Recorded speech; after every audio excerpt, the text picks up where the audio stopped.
The projector flickered behind me as I wrapped up the revenue slide, answering the last investor question with steady breath.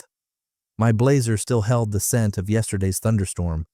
We'd been at it for nearly 3 hours, and I was ready to head back, grab a cold coffee, and check on my team.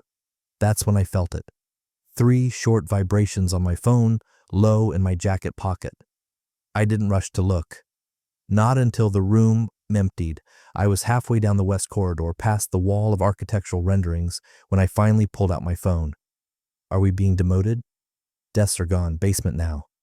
Your father-in-law said it's permanent. I stopped. For a beat, I just stood there, reading it again and again. My pulse didn't spike, my jaw didn't clench, but something inside me clicked, like a switch I'd always known was there, the one you only flip when the math is done and the bridge is already burning behind you. Before I go on, if you've ever been pushed aside by someone who thinks your silence means weakness, take a second and tap subscribe. Like the video, it lets the team know these stories matter and that people like us aren't alone in this. I leaned against the cold concrete column and opened the office's live security feed. There they were, my floor, my team's floor.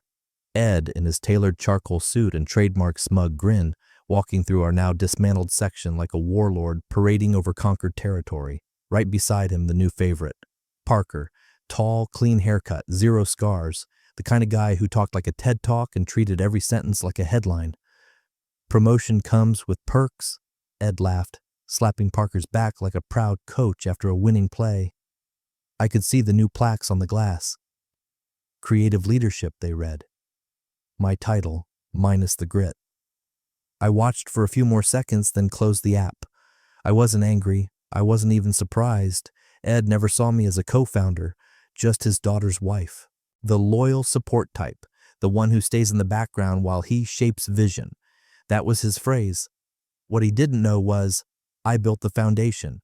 The firm's proprietary client routing system, my code, the architecture licensing backend, I wrote it, quietly, legally, and with one key clause in our original startup charter that nobody ever bothered to revisit after the Series B funding came through. I opened a different app, Authenticator, entered my PIN, then my secondary password. The dashboard blinked to life, our central logic console for blueprint encryption and distribution, still fully under my administrative authority. I scrolled, located my team's access tokens, toggled them all off, one by one. Then I encrypted the Montrose, Highland, and Redwood files under my independent developer license. It took 90 seconds. I stood in that empty hallway as the city groaned outside through the old window panes. Not one person passed me, not one asked what I was doing. I pulled up Lewis in my contacts, my attorney. The subject line of my message was just 3 words, it's time. Then I turned off my phone, walked to the elevator, and pressed the button for the lobby. As the doors closed behind me, I didn't look back. Let Ed have his corner office, let Parker install his espresso machine, let them think they won, because the one thing they'd never understand was this. If you try to bury someone who knows where every single pipe runs, you'd better pray they don't decide to reroute the entire system underneath you. And I had just started tracing the valves. The espresso machine hissed in the background as Ed sat in his glass-walled corner office, grinning like a man who just won something. I could see him from the sidewalk through the 3rd-floor window, head back, mug in hand, gesturing triumphantly as Parker laughed along. I imagined the story he was telling, how he'd finally realigned the culture, how he put the creatives in their place. He always spoke in euphemisms when he did something cruel, said it made people feel less attacked. I didn't need to hear him to know the exact words. I'd been around him long enough, at family dinners, at budget reviews, at our own wedding. Across the street in the co-working lounge, I pulled out my laptop and connected to the secure line. 6 years of my life sat behind that login. Frameworks, encryption logic, administrative trees, and contract-layered back-end modules that Ed never once asked about. He just assumed things worked because Parker had a clean haircut and a Stanford lanyard. But systems don't run on ambition. They run on ownership. And I had built every thread of the system he was now leaning on. I didn't even need to check the architecture. It hadn't been touched since I last pushed an update 6 weeks ago. They didn't even know how. The dashboard loaded, 14 active projects, 7 client portfolios currently pulling data from our routing servers, my name stamped into the kernel of each module, not visibly, but traceable, authenticated. I hovered the cursor over the admin panel. First, I removed my own access, then each of my team members, James, Priya, Malcolm, Elaine. No alerts went out. I'd built the system with silent mode toggles in case of breach or emergency. This wasn't a breach, but it was an emergency, just not mine. Then I selected the Redwood, Montrose, and Valencia accounts, all in late-stage design review, and triggered full re-encryption.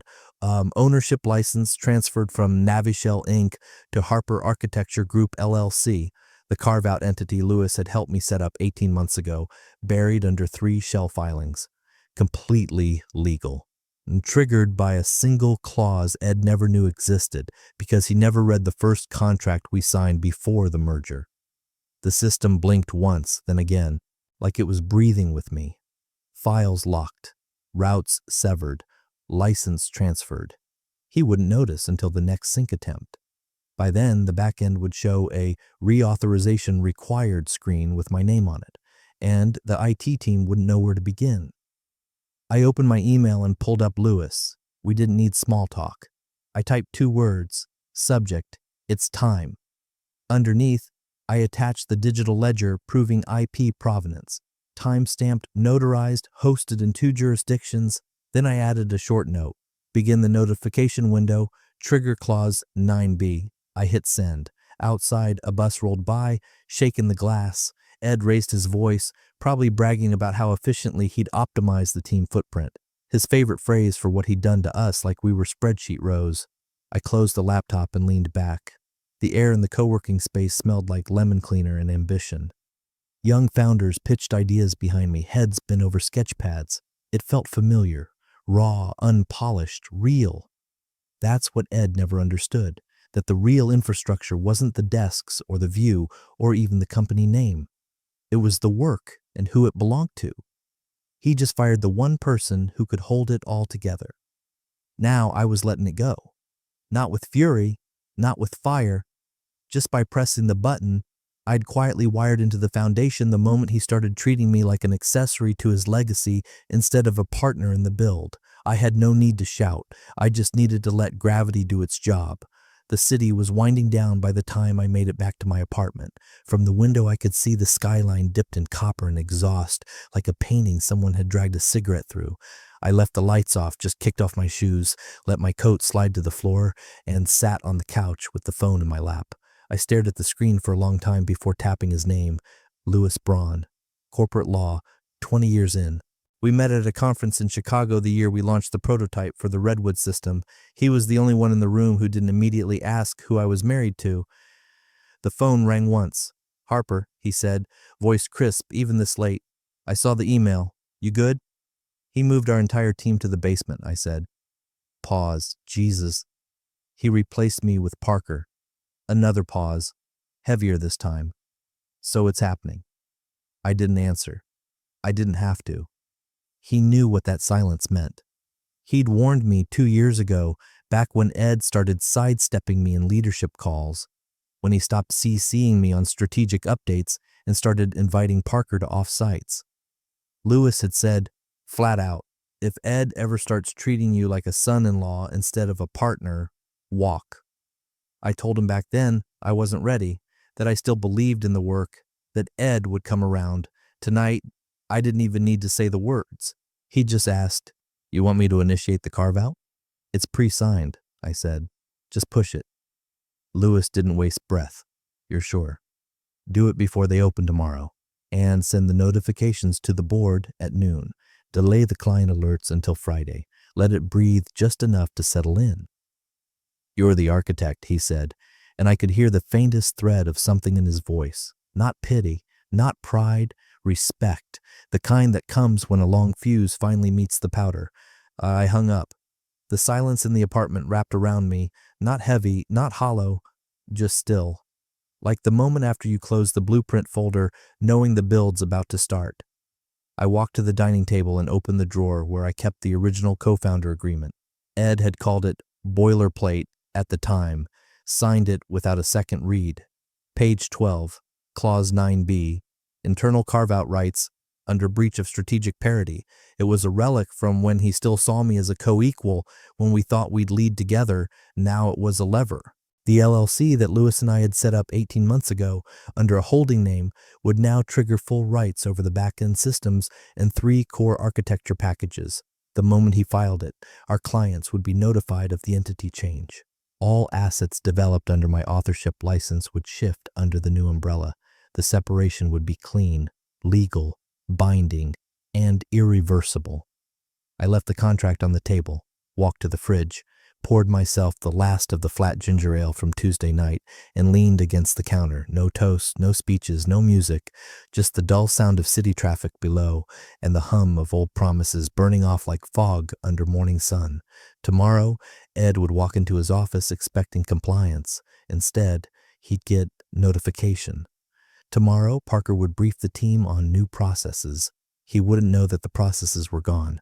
And by the time anyone in legal put the pieces together, the firm would have a name they didn't recognize, controlling systems they could no longer touch. Let them think I was licking wounds, I was drafting blueprints. Just not for them anymore. The basement was colder than I remembered, not the kind of cold that came from the HVAC above. This was concrete cold, the kind that soaked through soles and sat in your ribs. They'd shoved 4 desks together near the back wall, between old blueprint archives and a half-covered wet floor sign. One of the ceiling panels was missing, exposing the pipe that always hissed in the winter. My team sat scattered across mismatched office chairs, staring blankly. No one was talking. No one needed to. The move said enough. James looked up first. He hadn't shaved. Normally he kept a straight back and quick hands. Today he was slouched, his eyes dull. I'd never seen him that still. "I checked the calendar," he said quietly. "We're off every shared file. Parker's name's all over it now." Elaine pointed toward the HVAC unit. "It drips." "They gave us a bucket." I said nothing.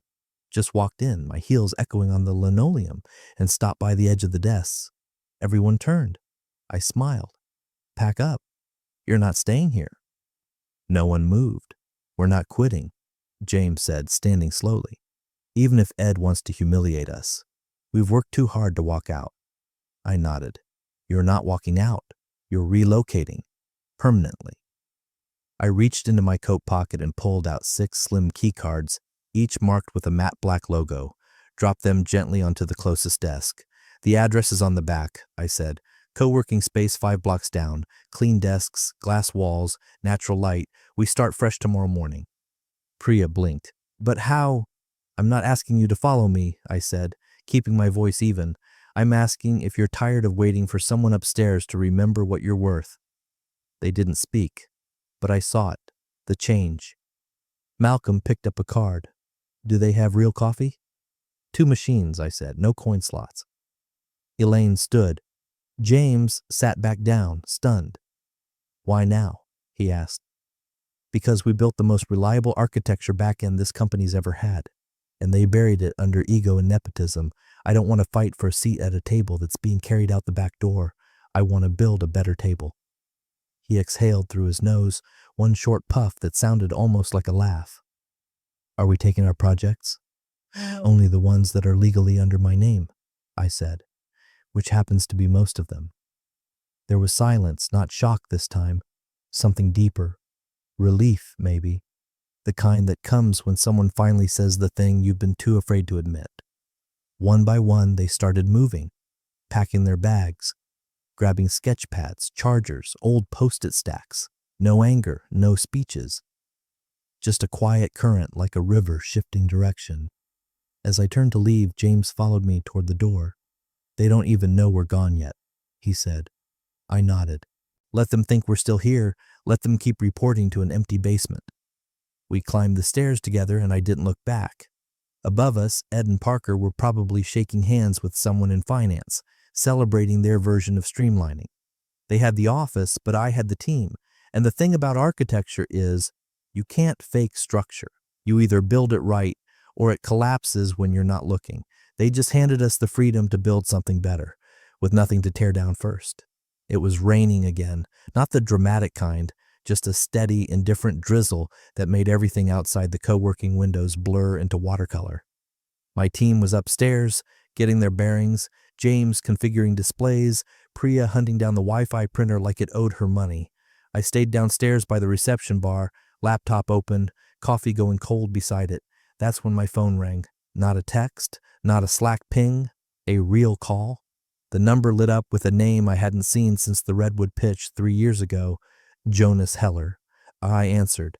"Harper," he said, low and careful, like someone testing a bridge before stepping on it. "You have a minute?" I didn't speak. I waited. "Just heard about the shuffle," he said, drawing the word out like it offended him. "Can't say I was surprised. Your father-in-law's always been good at rearranging the furniture when the foundation cracks." I stayed silent, let him fill the space. He did. "We're mid-review on Montrose," he continued. "My team called in this morning, said Parker's name was on all the files, but the routing system went dark. Something about license issues." "I know," I said. Jonas exhaled slowly. "You still have the specs?" "I do." Silence again, but not the heavy kind. This one was waiting to land. "Then we want to continue," he said, "with you." No hesitation, no loyalty talk, just facts, delivery, ownership. I didn't smile. I didn't thank him. I just opened the client transfer portal, selected Montrose from the secure ledger, and generated a new partnership document with Harper Architecture Group. Jonas received it within 5 minutes, signed it in 3, and just like that, our firm's largest active contract, 7 figures over 18 months, multiple city permits already secured, was no longer on Navichel's books. Upstairs, James walked past with a stack of floor plans, saw my face, and paused. "Something wrong?" I looked at him. "No," I said. "Something just started going very right." He nodded like he didn't need more. He didn't. None of them did. Back at the laptop, I archived the confirmation. The timestamp read 3:47 p.m. Eastern. I knew Ed would still be in his late lunch meeting, some overpriced French place he dragged executives to when he wanted to feel magnanimous. Parker would be preparing for his first solo design review. Legal would be tied up in a funding review for the upcoming Q4 round. No one would notice we were gone yet, but by the time the Friday pipeline reports came in, Montrose would be missing. And when Ed tried to explain it, he'd realize something deeper. Loyalty doesn't belong to titles or corner offices. It belongs to trust, to people who deliver, people who show up, people who build. You can't force it. You either earn it or you lose it the second someone more honest walks out the door. The sun wasn't up yet when the first cracks started to show. I was in early, alone in the glass-walled corner of our new space, coffee in hand, checking timestamps on the handoff log. At 6:12 a.m., the Montrose console registered an unauthorized access attempt, an admin credential that didn't exist anymore. At 6:14, the system locked, and at 6:21, the email from Navichel's internal legal team hit my inbox. Subject, access issue, request for urgent clarification. Attached, screenshots, system logs, a polite, panicked paragraph. Ed had tried to log into the core console. The one I'd architected from scratch 6 years ago, the one that housed the modular blueprint database, client feedback loop, compliance workflows, everything. Access denied. He called IT. I could picture it, Ed pacing in his office, jacket off, sleeves rolled, barking down the line. The junior admin stammering on speaker, scrolling scripts he didn't write and didn't understand. The encryption wasn't standard. It was mine. Layered with an adaptive passkey framework I'd written under a dev license in my name, tied directly to Harper Architecture Group's shell entity, and fully protected under our co-founder carve-out clause. At 7:03, my phone rang. It was legal. I didn't bother with greetings. I just said, "See Clause 9B, co-founder IP retention," and ended the call. At 9:17, the elevator to our co-working floor opened. I didn't even look up. I heard the steps. Heavy, angry. Ed, he walked in like he still expected doors to open for him. His face was a color I'd only ever seen when a funding deal collapsed in week 3 of a quarterly review. I waited. "You're breaking the company," he said. Not shouted, just loud enough for my team to hear from the open floor kitchen. James glanced up, then looked back down without a word. I folded my laptop and stood, calm. "No," I said. "I'm building a new one." He stepped closer. "You encrypted everything. Legal says we don't even own the routing backbone anymore. You think investors won't notice that? I think they already have, his mouth opened, some preloaded outrage, but I cut him off before the next syllable. You stripped the team. You reassigned credits. You gave control to a guy who's never seen a zoning map outside a keynote. I didn't break the company, Ed. Yours broke itself. I just stopped holding it together. He stared, breath sharp, chest rising under the tight tailored shirt. No one else moved. Even the receptionist froze. This will go to court, he said finally. I nodded. It will. He waited for more.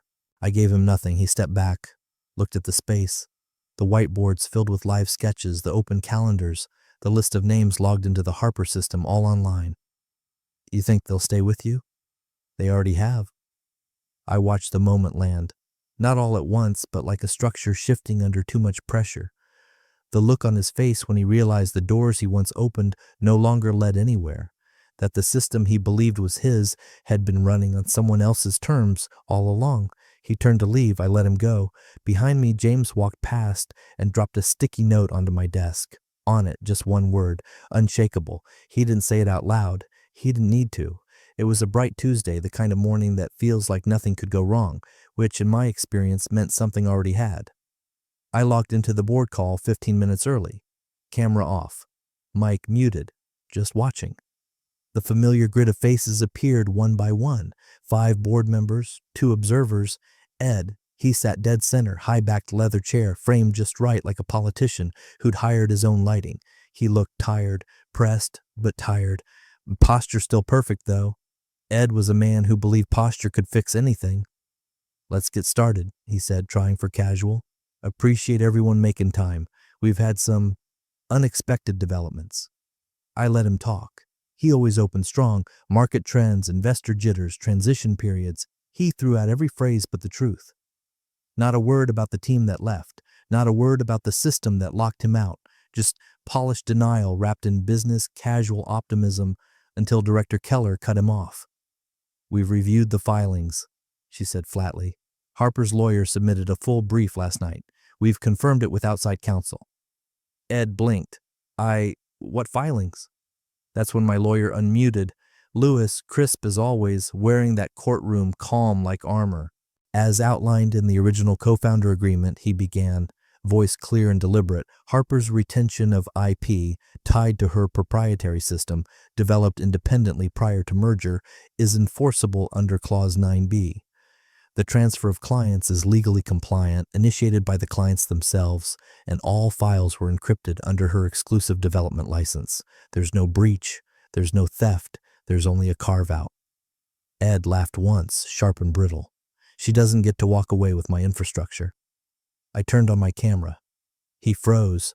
I didn't walk, I said. You demoted me. You erased my name. You called it a realignment. One of the board members, Chen, finance chair, spoke next. There's no company without that system, and no future without those accounts. You didn't just mishandle this, you detonated it. She blindsided us, Ed said, but softer now. No, Keller said, you blinded yourself. Silence stretched. Then Director Vaughn, the oldest on the board and usually the quietest, adjusted his glasses. We can't afford to litigate this, he said. We let her walk, with assets. Vote? They went around the screen. Keller, yes. Chen, yes. Vaughn, yes. Morales, yes. Ed, absolutely not. 4-1, majority passed. Ed turned to me. For a second, the show dropped. His voice dropped with it. I trusted you, he said. Like it was the final move, like guilt might undo the whole structure. I tilted my head. You sat me in a basement. His eyes flickered. Then I turned off my camera. That was all I came for. The boardroom wasn't his anymore. Not really. Because what Ed never understood is that power doesn't live in corner offices or leather chairs or the loudest voice in the room. It lives in the pieces you don't think matter, the clauses you don't read, the people you push downstairs and forget about until they come back. With the receipts, the apartment was still. The kind of still that makes the hum of the refrigerator sound like a song you don't want to hear. I kept waiting for her name to light up my phone. It didn't. No voicemail. No half-angry, half-concerned message. Not even a silent, dangling ellipsis in our old text thread.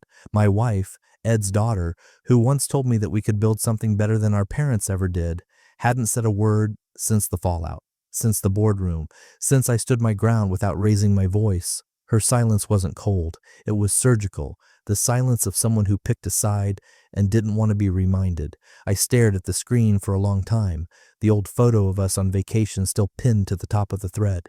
Two people in windbreakers, wind in our hair, eyes squinting from the salt. That version of us felt like a footnote now. At 7:13 p.m., her brother texted me, "He's spiraling. Everyone told him not to push you." I read it twice and didn't answer. What was there to say? Thank you.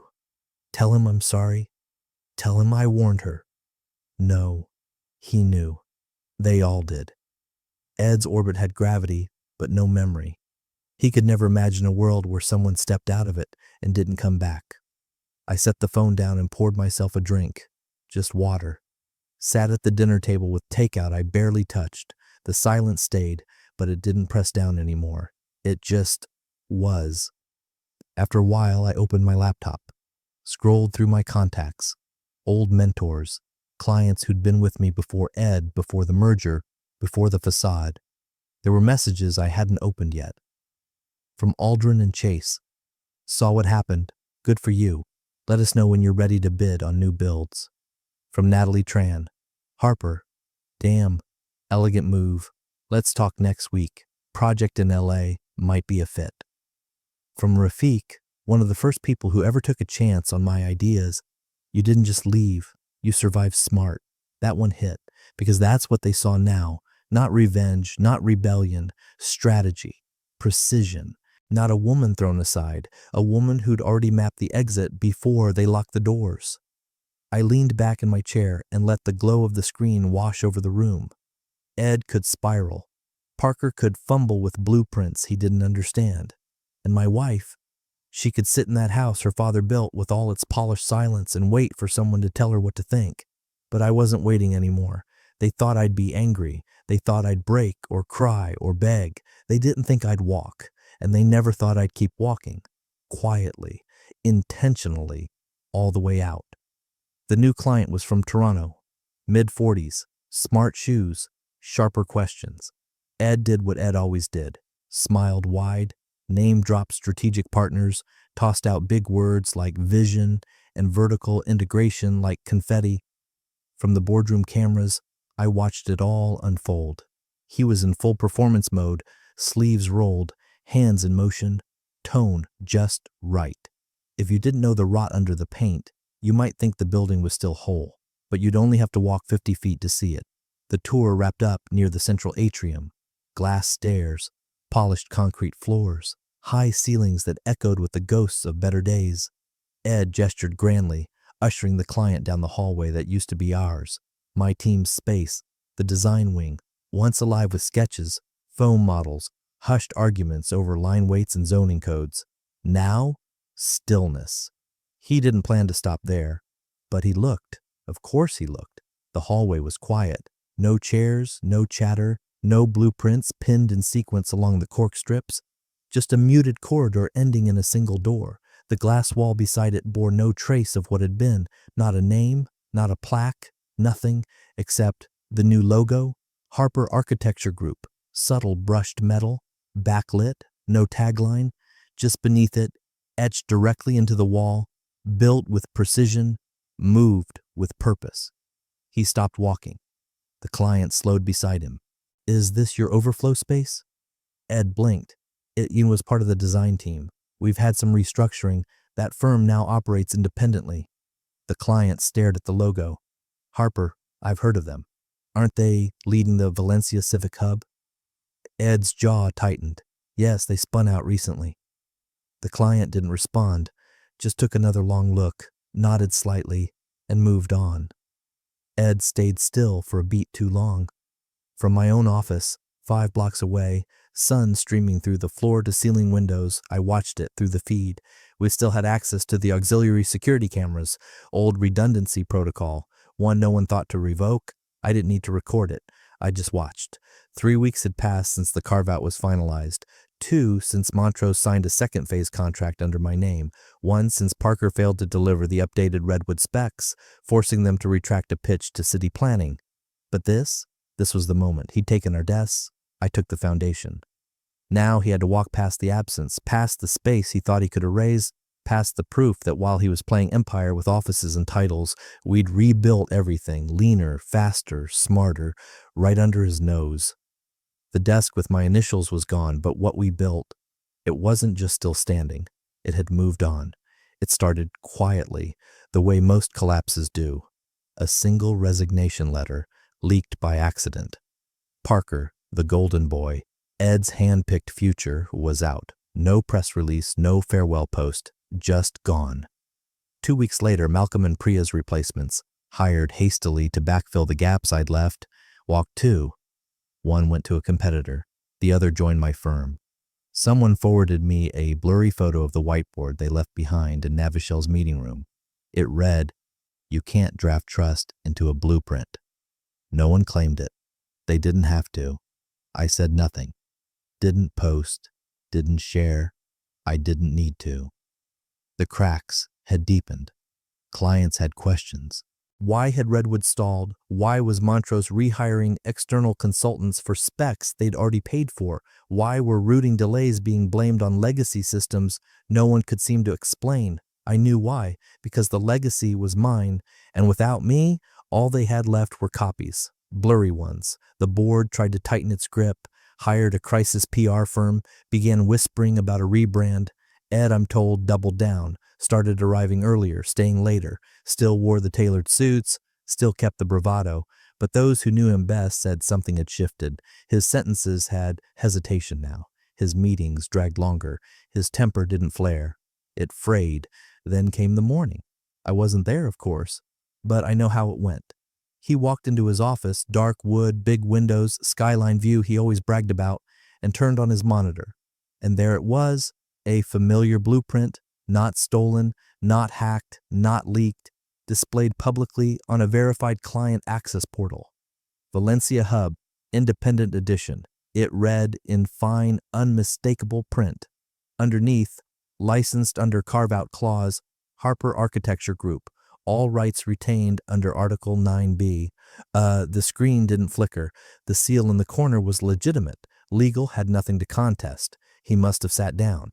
Or maybe he didn't. Maybe he just stood there. Maybe he remembered the basement then, where he'd dragged us, where he'd laughed as desks scraped tile and ceilings dripped and names disappeared from the door.